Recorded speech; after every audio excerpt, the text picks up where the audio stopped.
Terima kasih kepada sobatmu, masih bersama kami di Lensamu Podcast. Bersama Bapak Arif Nurholis, beliau adalah Kepala Kantor Pimpinan Pusat Muhammadiyah Yogyakarta, dan beliau juga sebagai sekretaris di Lembaga Resiliensi Bencana. Namun kali ini ya saya nggak akan nanya tentang bagaimana kegiatan beliau di lembaga. Itu sudah sendiri nanti ada gitu ya. Pak Arif, kita lanjutin lagi nih, karena ternyata layanannya banyak lebih kepada KTA, banyak sekali yang datang gitu untuk mengurus KTA. Bisa disampaikan kenapa sih gitu warga persyarikatan itu harus secara formal gitu mempunyai kartu tanda anggota? Apakah ada benefitnya gitu? Atau ini memang bentuk kerapihan kesekretariatan? Iya. Sebenarnya ini menarik ya. Dulu saya orang yang juga terlambat bikin KTA gitu. Oh iya. Saya bercanda waktu itu. Kayak Dahlan nggak punya KTA, maksud saya punya KTA gitu. Kenapa harus ada KTA gitu ya? Tapi kemudian lambat laun setelah saya lihat memang ini personal saya dulu sebelum kantor ya, kantor. Kemudian saya punya mandat lah, pernah punya satu, ya mungkin bukan riset tapi semacam pengen tahu lah KTA itu buat apa saja dan sebagainya. Ternyata sebuah lembaga atau organisasi yang modern lah ya, modern itu ada sebuah kepastian regulasi atau kepastian kriteria terhadap sebuah penggeraknya lah, paling enggak ada komitmen yang tertulis atau terregistrasi gitu. Nah kemudian dari situlah saya ngelihat semangatnya ketika, kalau nggak salah pertama kali siapa ya, Kiai Ibrahim siapa ya, periode waktu itu yang punya KTA nomor 1 gitu. Oh iya. Ya, itu tahu sebelum Indonesia Merdeka gitu. Merdeka. Tapi setelah pasca periode Kiai Dahlan gitu, itu KTA nomor 1 itulah kemudian semangatnya sejak dulu itu semangatnya bahwa Muhammadiyah ini modern. Salah satu modern itu ya pasti tidak ada kira-kira gitu. Itu kira-kira warga Muhammadiyah bukan, kira-kira anggota Muhammadiyah bukan gitu kan. Jadi udah datanya udah jelas gitu ya. Makanya perlu ada kepastian yang namanya anggota Muhammadiyah itu siapa, yang kemudian punya hak atau punya kewajiban juga. Salah satu punya haknya kan bisa memilih dan dipilih ketika sebuah event persyarikatan. Tentu misalnya ada musyawarah bisa dicalonkan gitu kan, kemudian bisa memilih atau bisa menjadi peserta dan sebagainya dengan kriteria tertentu kan. Nah, tanpa ada KTA itu semua nggak bisa jalan gitu kan gitu. Untuk screening awal sebelum masuk berikutnya, menentukan kebijakan dan arah Muhammadiyah gitu. Kan ya tidak lucu ya. Ada orang yang tidak jelas Muhammadiyah secara komitmen tertulisnya kemudian langsung memimpin lah gitu kan gitu. Itu salah satu yang selama ini dipakai KTA lah gitu. Kemudian yang kedua, KTA juga sangat berfungsi untuk kalau konteks organisasinya bukan warga persyarikatan, warga yang punya ya, itu memastikan bisa dipakai untuk pemetaan juga kan. Pemetaan bahkan warga Muhammadiyah itu sebenarnya kebanyakan sudah pada berumur berapa, kemudian atau pimpinan. Jadi sudah bisa terlihat gitu ya. Kemudian sebarannya Indonesia di Indonesia tadi lah, atau bahkan luar negeri tadi, sebarannya berapa, di mana. Kira-kira kalau ada isu internasional, apakah Muhammadiyah sudah sangat gender mainstreaming misalnya gitu, ada perempuannya sudah berapa persen, itu bisa ngomong angka, nggak ngomong kira-kira seginilah gitu kan gitu. Tapi ada gitu. Ya ada gitu, kalau nggak perlu dihitung sendiri ya pusing kita gitu. Kemudian yang lain-lain memang sangat, kalau kader saya pikir ini satu bentuk komitmen ya. Kalau kader ya saya menginsafi juga akhirnya setelah saya bikin KTA gitu, bahwa kader itu kalau nggak bikin KTA kok kayaknya ya jadi kurang terikat secara etika dan moral lah gitu istilahnya ya. Jadi kan nanti ketika punya KTA kan berarti dia punya tanggung jawab moral untuk membesarkan, memikirkan, berkontribusi, dan ada pintu berkontribusinya. Kalau dia nggak punya KTA juga, begitu, dan kalau dia kalau saya pribadi ketika saya punya pikiran banyak tentang Muhammadiyah misalnya gitu ya, kemudian saya pengen salurkan ke event-event resmi. Kalau tanpa KTA saya nggak punya pintu masuknya kan. Saya nggak bisa menjadi anggota, bahkan musyawarah ranting pun saya tidak bisa menyampaikan, bahkan tidak bisa menjadi pesertanya kan gitu ranting, cabang dan sebagainya. Itu mungkin fungsi, dan menariknya itu dibikin sebelum Indonesia Merdeka pertama kali ada KTA, namun sangat sangat modern gitu kan visinya. Kalau zaman sekarang itu cikal bakal big data teh gitu. Iya, betul. Cikal bakal yang sekarang warga disebut masyarakat harus punya KTP lah. Nah, gitu NIK. Indonesia itu baru ada NIK tahun berapa? Muhammadiyah sudah punya KTA tahun berapa? Kita udah punya NBM ya. Iya, sudah NBM sebelum ada NIK. Sekarang akan begitu. Nah, memang ke depan saya pikir dengan adanya KTA itu satu investasi sistem menurut saya ya. Mungkin tidak kaku lah, memang ada yang namanya simpatisan yang belum ber-KTA, yaitu tetap warga Muhammadiyah juga gitu ta. Namun dengan ber-KTA itu akan membangun satu sistem yang nanti ke depan itu Muhammadiyah akan lebih terencana dengan lebih mudah gitu. Misalnya wah ini kok warganya kok sudah berusia segininya terlalu banyak, berarti apakah perkaderan kita bermasalah gitu kan, bisa ada angkanya yang bisa jadi pertanggungjawabkan. Kemudian tadi sebaran geografis gitu kan, wah ini kok ngumpul di Jawa gitu kan, berarti di sana kok belum banyak lah. Karena kalau tanpa KTA kita nggak bisa dengan nomor NPM-nya ya, nomor baku Muhammadiyahnya, kita nggak bisa, hanya mengkira-kira saja gitu. Nah, monggo kalau dan memang dari PP Muhammadiyah sendiri dengan berbagai konsekuensinya juga, karena ada tadi selain hak juga ada tanggung jawab moral terhadap pemegang KTA tadi. Sudah pegang NBM jadi KTA. Kalau ke sweeping ya hati-hati gitu.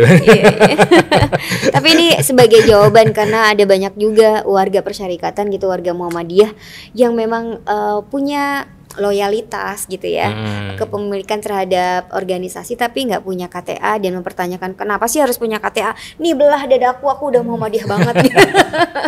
Ya kita percaya, kita percaya. Saya juga ngomong begitu dulu. Oh ternyata ya. Saya lahir di rumah sakit Muhammadiyah, kurang Muhammadiyah apa saya gitu. Sekolah di Muhammadiyah gitu. Namun setelah kita belajar lah bahwa ternyata namanya organisasi modern itu ada sistem. Dan sistem itu paling mudah ya ada semacam sistem perencanaan. Nah, perencanaan tuh nggak bisa dibikin tanpa ada data. Lah salah satu input data adalah KTA gitu kan gitu. Itu untuk Muhammadiyahnya. Nah, untuk warganya sendiri kali ini sih paling tidak tadi buat wujud komitmen, kemudian wujud untuk apa? Untuk membangun identitas yang formal gitu kan, untuk bahwa saya Muhammadiyah gitu kan. Dan ya kalau penggunaan langsung mungkin sampai hari ini belum bisa dijamin langsung benefit langsung ya gitu. Tapi saya pikir di masa depan akan mungkin lah gitu untuk benefit yang mungkin saling menguntungkan gitu ya, bukan satu pihak untung dan satu enggak. Tapi bagi Muhammadiyahnya sendiri sangat memerlukan, karena dengan adanya KTA yang warga yang ber-KTA itu akan sangat membantu untuk keberlanjutan perencanaan yang lebih terukur, lebih modern, lebih profesional gitu untuk Muhammadiyah sendiri. Oke. Baik, Pak Ari bisa dikenalkan juga kepada warga persyarikatan, karena warga persyarikatan tadi tidak hanya ada di Indonesia gitu ya. Ada PCIM ya, pimpinan cabang istimewa Muhammadiyah yang ada di luar negeri, di luar sana, bahkan 30 negara. Udah lebih ya? Sekarang 30. Terakhir Timor Leste. Jadi kan ada PCM yang udah resmi PCM, ada komunitas ya. Komunitasnya agak lebih dari 30 kalau yang resmi. Dan mereka juga harus punya KTA ya. Iya. Pak Arif bisa biar lebih mengenal gitu. Prosedurnya seperti apa? Ada persyaratan seperti kalau kita mau bikin KTP gitu. Iya. Di mana juga kalau mau? Sebenarnya sederhana persyaratan untuk membuat KTA. Pertama sih KTA tersebut kita ada layanan online sekarang. Ada layanan online. Sangat memudahkan ya? Iya, layanan online nanti mungkin ada di di situ bisa nanti teman-teman bisa lihat lah itu untuk alamatnya, ada websitenya gitu, ada websitenya. Di situ nanti teman-teman warga dari seluruh penjuru dunia bahkan tadi itu bisa mengisi di situ. Di aplikasi ini ada semacam aplikasi pembuatan KTA. Di situ diisi, kemudian dimasukkan data-datanya, dan terakhir di-download tidak langsung jadi. Tidak download, Setelah itu nanti ada kewajiban yang masih harus manual, karena ini menjaga interaksi langsung terhadap Muhammadiyah nyata, bukan online saja. Iya. Tidak hanya virtual gitu. Itu dengan minimalnya dengan tanda tangan ketua cabang Muhammadiyah atau pimpinan cabang Muhammadiyah di dia tinggal, tempat dia tinggal, atau nyebutnya PCM, gitu, PCM itu tinggal, itu wajib dilakukan, sehingga setelah itu ditandatangani dan dengan stempel PCM tersebut, itu kemudian bisa diupload ke website tadi, atau datang ke pelayanan pembuatan KTA. Itu ada di kantor, kalau di Jogja ini, di PP Muhammadiyah di pusat Jogja ini, kami baru pindah nih dari kantor Jalan Ciditiro, pindah ke Jalan Ahmad Dahlan, gitu, yang lebih dekat, yang lebih dekat dengan Malioboro lah, gitu. Sekalian jalan-jalan. Ya, di situ itu bisa, atau juga ada di pimpinan wilayah Muhammadiyah di setiap provinsi. Nah, di situ juga bisa untuk langsung, atau tadi kalau online tinggal tunggu di rumah. Kalau online diupload tadi, diisi dalam aplikasi online, kemudian download, kemudian ditandatangani sama PCM, di-scan, diupload, nanti tinggal ditunggu di rumah. Nanti sudah ada dalam bentuk fisik gitu ya. Dalam bentuk fisik gitu, KTA. Atau kalau kurang puas, datang kantor PWM atau kantor PP di Ahmad Dahlan. Siapa tahu pengen selfie sama petugas KTA-nya. Gitu. Ya mungkin kadang-kadang kan ada yang kurang mantap gitu ya. Wah, saya pengen ke Jogja, padahal alasan pengen piknik ke Jogja gitu. Tapi insya Allah nggak apa-apa gitu kan. Karena kebetulan apalagi sekarang fleksibel berarti ya. Apalagi sekarang daerahnya cukup daerah wisata tuh di Ahmad Dahlan. Nah, situ, dan insya Allah jadi gitu. Dengan biaya mungkin cuma 20, terakhir SKPP Muhammadiyah 25.000 saja. Itu pengganti kertas. Iya. Dan kalau ada Bapak Ibu semua yang khususnya warga senior Muhammadiyah lah gitu, yang sudah punya KTA sejak zaman dahulu, pengen memperbaharui KTA yang versi baru gitu, secara fisik, itu juga cukup mengganti 10.000. Pak Arif dulu waktu bikin belum menikah, sekarang sudah menikah, mau diupdate bisa gitu. Iya gitu. Ya, saya itu ada nggak sih? Ada status juga ya. Ya, ada, paling banyak statusnya minta ganti foto gitu. Bisa ya, kalau ganti foto juga bisa ya. Jadi minta ganti foto dulu, fotonya kayaknya belum kenal skincare sekarang. Sekarang lebih bagus gitu, lebih glowing gitu ya. Itu pengen lebih glowing gitu, pakai foto yang baru, itu dibolehkan. Bisa. Gitu. Jadi amat sangat fleksibel. Dan beberapa amal usaha itu juga di Jogja khususnya itu, dan beberapa tempat lain juga sudah menggunakan KTA ini untuk presensi dan sebagainya. Jadi kayak terakhir kemarin mungkin udah sama Dahlan itu, semua karyawan dan dosen gitu, itu presensinya menggunakan sistem KTA, sehingga mereka harus baru KTA-nya, mereka melakukan perbaruan kemarin. Gitu. Bahwa organisasi Muhammadiyah itu tentu saja kita tahu amal usahanya banyak, perguruan tinggi Muhammadiyah juga banyak begitu ya, dan semua dosen, pendidik dan karyawan semuanya harus mempunyai KTA gitu. Kartu tanda anggota itu.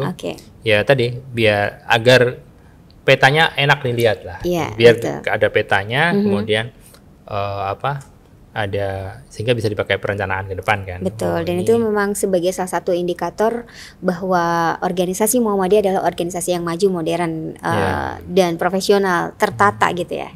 Jadi kalau ada pendataan juga itu sudah jelas gitu, tidak hanya dikira-kira. Pak Arif, satu lagi boleh ya, masih ada waktu ya Pak Arif, tentang bagaimana tadi kantor pimpinan pusat Muhammadiyah ini juga menerima banyak kunjungan ya, dari mulai siswa-siswa sekolah, tidak hanya bapak-bapak, ibu-ibu di pimpinan juga. Nah, itu bisa disampaikan prosedurnya seperti apa, terus apa sih biasanya yang mereka mau ketika datang? Apakah hanya misalnya room tour gitu kan, kalau dari luar bagus gitu ya, atau kalau di Ahmad Dahlan kan gedungnya sangat legend gitu. Kalau pertama prosedur dulu kali ya. Prosedur. kami nyebut prosedur itu nggak enak kadang-kadang, tapi nggak apa-apa lah, biar aman lah gitu. Iya, biar aman. Biar ini adalah aturan, bukan aturan main juga ya. Cara biar kita baik-baik lah gitu, biar kita semuanya enak lah. Gitu. Nah, pertama silahkan berkirim surat kepada pimpinan Pusat Muhammadiyah, dialamatkan ke Jalan Ciditiro di 23 ya. Bisa juga via email, emailnya pp@muhammadiyah.id gitu. pp@muhammadiyah.id. pp@muhammadiyah.id. Untuk bisa di email. Di situ kemudian nanti disampaikan maksud kunjungan dengan jumlah yang hadir berapa gitu. Kalau memang kita akan atur, biasanya kita akan tempatkan di PP Muhammadiyah Ciditiro atau PP Muhammadiyah di Ahmad Dahlan. Paling nggak 2 tempat itu yang menjadi tempat kita menerima Bapak Ibu semua teman-teman. Pertimbangannya lebih ke arah menata lagi ya. Mungkin kalau di sini lagi ada di Ciditiro ada lagi agenda-agenda yang cukup strategis gitu. Kita akan geser ke tempat lain, atau memang bermaksud pengen melihat gedung yang legendaris gitu kan. Karena gedung Ahmad Dahlan itu kan heritage gitu kan, heritage. Bahkan kalau nggak tahu kalau anak sekarang masih ke Monas nggak ya, tapi kalau orang kita ke Monas itu di dioramanya itu ada itu Ahmad Dahlan, di depannya gedung Ahmad Dahlan, gedung PP itu ada, kemudian depannya ada pandu HW jajar gitu. Itu mungkin dan di buku-buku sejarah dulu adalah gitu. Tapi zaman saya kali ya, sekarang nggak tahu. Nah, tapi banyak yang hadir itu karena kalau anak siswa ya, atau kader ya, banyak memang biasanya salah satu destinasi dari kunjungan mereka ke Jogja gitu. Ada satu serat mungkin kayak pembelajaran kemuhammadiyahan dengan lebih menyenangkan gitu kali ya, atau mengenal sejarah dengan lebih menyenangkan, atau semangat Muhammadiyah dengan menyenangkan. Kadang juga mahasiswa datang itu pengen, kalau ke sini ya, kalau ke Ciditiro biasanya lebih penasaran. Pertama penasaran nih, gedung yang mengendalikan Muhammadiyah sedunia ini kayak apa sih gitu kan. Kemudian mereka masuk sini pulang-pulang kaget, kok nggak begitu gede ya gitu kan. Tapi tuntas gitu kan, gitu. Terus biasanya juga akan berkunjung dengan akan kita hadirkan juga yang relevan. Misalnya kalau Bapak Ibu dari cabang Ranting gitu, biasanya kita akan selain ke Bapak-bapak PP Muhammadiyah, kami juga akan mengajak kawan-kawan dari lembaga pengembangan cabang Ranting misalnya gitu. Kalau yang hadir itu kader gitu kan, misalnya anak IPM, IMM, kami juga akan berkolaborasi dengan MPK SDI misalnya gitu untuk hadir biar dapat semangat dan sebagainya. Betul. Kalau hadirnya memang untuk keseharian dan sebagainya, atau belajar sejarah dan sebagainya, ya bisa ke MPI. Kadang-kadang satu paket dengan kunjungan ke museum yang di Universitas Ahmad Dahlan ya gitu. Dan kalau kami juga sangat banyak menerima kunjungan riset. Gitu. Riset juga boleh gitu ya. Riset dari mahasiswa S1, S2, S3, bahkan dari luar negeri dari para peneliti gitu, nggak cuma kuliah ya, dari para peneliti sangat banyak, dan kami akan siap bantu sih ini akan bantu untuk mendapatkan data yang diperlukan gitu, karena memang salah satu layanan kantor ini memang salah satunya bagaimana membantu para periset untuk mendapatkan informasi tentang Muhammadiyah, sehingga nanti kita akan, ya mungkin kalau tidak bisa dituntaskan di kantor ini, bisa kita arahkan ke beberapa mitra atau unit layanan Muhammadiyah yang lain, bisa ke museum, bisa ke pusat Muhammadiyah, atau ke yang lain gitu. Oke, baik. Namanya memang walaupun tidak tuntas, kita harus tuntaskan. Tapi mudah-mudahan masih ada kesempatan-kesempatan lain gitu ya. Kita bisa ngobrol bareng dengan Pak Arief Nurholis, Kepala Kantor Pimpinan Pusat Muhammadiyah Yogyakarta. Terima kasih nih Pak Arief, lancar semua tugas, selamat mengemban amanah, lancar juga di Lembaga Resiliensi Bencana. Dan jangan lupa untuk sobatmu yang belum follow nih media sosialnya di Instagram, di Twitter, di Facebook, dan juga di TikTok serta YouTube, subscribe ya. Di tombolnya itu langsung di gitu. Jadi tahu ya kalau kita akan hadir gitu dengan berbagai informasi. Terima kasih atas kebersamaan sobatmu semua. Mudah-mudahan dan kesempatan kita akan bisa memberikan banyak hal baru dan juga menambah insight baru buat sobatmu semuanya. Dan tentu saja acara Lensamu Podcast ini persembahan dari tim media komunikasi pimpinan pusat Muhammadiyah Yogyakarta. Saya Rosa Ajar pamit. Assalamualaikum warahmatullahi wabarakatuh.